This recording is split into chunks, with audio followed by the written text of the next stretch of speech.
এই দেখো আমার বেগুন গাছে বেগুন ধরে গেছে। বাহ বাহ বাহ।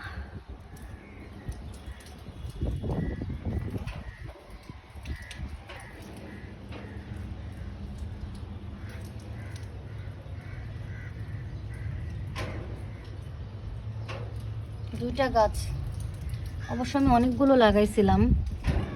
দুইটা গাছই, দুইটা না, 3-4টা হয়েছে। ওই পাশে আর একটা জায়গায় আমি লাগাইছি। আর এখানে অলরেডি ফল, মানে বেগুন হয়ে গেছে। ফল না, সবজি আর কি। আর এটা হচ্ছে আমি বরবটি গাছ লাগাইছি, সেই বরবটি গাছও বড় হয়ে গেছে। এখানে লাগাইছিলাম, ওই পাশেও। আর আমার এই সিম গাছটা হচ্ছে আমি, মানে এই যে গেল শীতে লাগাইছিলাম, ছোট্ট ছিল গাছটা, কিন্তু গাছটা আমি আর উঠাই ফেলি না। এই গাছটা আমি এবার রাইখা দিছি, ফুল হচ্ছে আর হচ্ছে।